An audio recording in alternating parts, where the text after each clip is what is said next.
The Denver Nuggets are NBA champions for the first time in their franchise's history.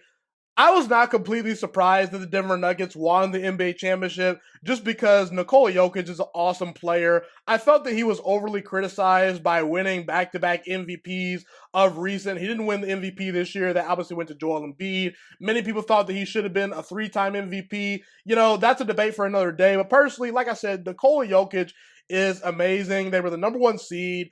And you look at Mike Malone. Mike Malone is an elite head coach. And whenever you have a star player like Nikola Jokić and a great head coach in Mike Malone, you're always going to have a puncher's chance. And not to mention Jamal Murray, absolutely a stud. He proved himself this past postseason. Really didn't necessarily prove himself, but everyone kind of forgot about Jamal Murray, just because a couple of years ago he got injured, in the playoffs and kind of disappeared, had to get right, but he's back and he was awesome in the playoffs. Aaron Gordon was a great key role player. Bruce Brown came in and stepped up. KCP did his thing. The one thing about the Denver Nuggets, roster is that they have a lot of guys that can do a little bit of everything. No one is just a specialist in one thing, other than maybe Michael Porter Jr., and he's still a good young player that is learning, okay? But I am here to say right now, Nikola Jokić is the best player in basketball. Nikola Jokić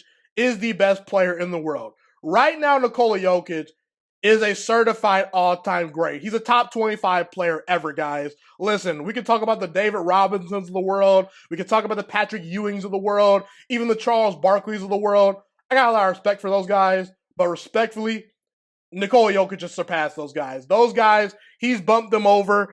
And we are talking about a 6'11" big man that is super powerful, and he's essentially just not fazed by elite defenses. It is so hard to game plan for Nikola Jokić because he's a great scorer, but when Nikola Jokić is not scoring the basketball, he's facilitating the offense for his entire team. I mean, he's basically like a point center. He's basically the point guard that just happens to play center for the Denver Nuggets and be super tall, super big, super efficient. He's a guy that's going to give you 25 to 30 points a game each night while arguably being the most efficient player on the floor on offense and the best passer in the entire NBA. Yes, I said it. Nikola Jokić is the best passer in basketball right now. I mean, the precision, the creativity, it's literally a chef's kiss. His ability to facilitate and distribute the basketball, it is generational stuff, guys. And anytime Nikola Jokić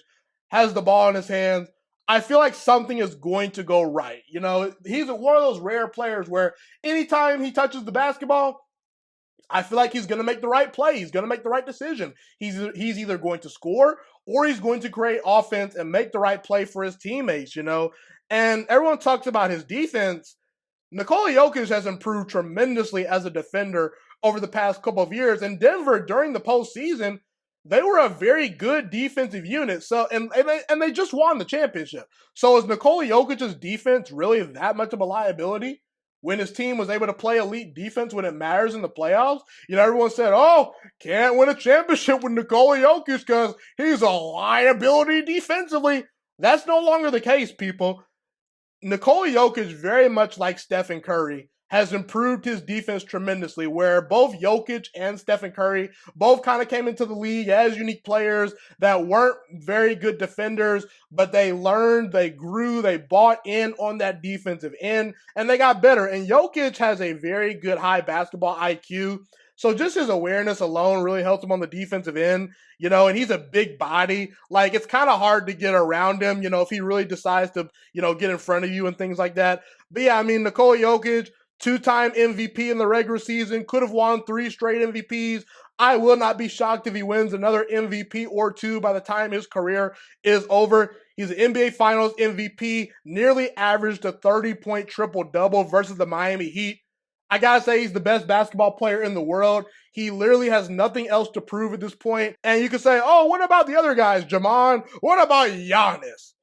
I never felt Giannis Antetokounmpo was the best player in basketball, even after the great NBA Finals run that he had. There is weaknesses in Giannis's game. And let's be real, people. Let's have a real conversation.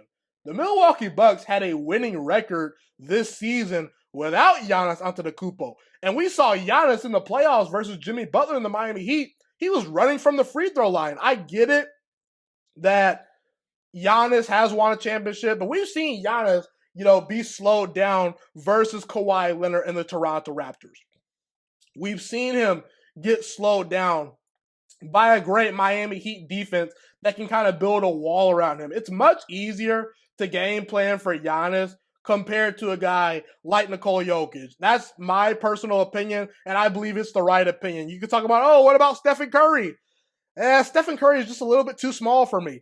Stephen Curry, generational player. If you want to say he's a top 10 player of all time, I might disagree with you at this very moment, but that's very irrelevant just because I think Stephen Curry, probably when it's all said and done, will be an undisputed top 10 player ever. But we've seen Stephen Curry versus the Cleveland Cavaliers in the NBA Finals, back in 2016 when he was up 3-1, kind of choked that lead away and not play so good. We saw long, lengthy defenders bother Stephen Curry in that series. We saw it versus Toronto when he lost in the finals. We saw that versus the LA Lakers this past year, where Stephen Curry, in some of those biggest moments, he just wasn't quite the clutch player that we expected him to be. So I think right now it's Jokic's league, like I said. And what about Kevin Durant? Look, the later years of Kevin Durant in Oklahoma City and in Golden State, and the first couple of years in Brooklyn, I think you can make a case for Kevin Durant being the best player in the world. But Kevin Durant is soon to be 35 years old, people, okay? I think that Kevin Durant is starting to exit his prime. We saw him last year versus the Boston Celtics look absolutely miserable at times. He got his points. He did his thing at times, but that was not the same Kevin Durant that we're used to seeing. I think Kevin Durant, I think that there's an argument that he might have already peaked. I think that the best of Kevin Durant, I won't say that it's over for KD or they can't win another championship. But right now, compared to Jokić, Jokić is smack dead in the middle of his prime, and Kevin Durant is an old, aging player that is still great, still an elite scorer, still arguably a top 5 player in the league. But compared to Jokić, I'd rather have Jokić if I'm starting my team right now, probably, okay? You look at Joel Embiid, I'm sorry, people, but Joel Embiid has not even gotten to a conference finals, okay? He hasn't even gotten to a conference finals. I don't understand the argument for Joel Embiid being one of the 3 best players in the league right now. I never really understood the argument for Joel Embiid over Nikola Jokić in the first place because I felt that Jokić was overall a better basketball player once he really started to hit his prime. When we look at LeBron James at one point in these playoffs missed 20 straight three-pointers, people. LeBron James is still great, but he's old. He's going to be 40 years old in a couple seasons if he still continues to play. LeBron, his time has passed. I just feel like that Jokić outplayed him vastly in that series. And, LeBron, it's not his time anymore right now. So, look, that's how I feel about Nikola Jokić. Right now, I believe you can make the argument he's the best player in basketball. I could see him winning another championship or 2 when it's all said and done. Maybe another MVP or 2, but regardless, he's a certified all-time great, a top 25 player in the league. I'm sorry, not in the league, of all time at worst. I think it's only going to go up for Nikola Jokić from here.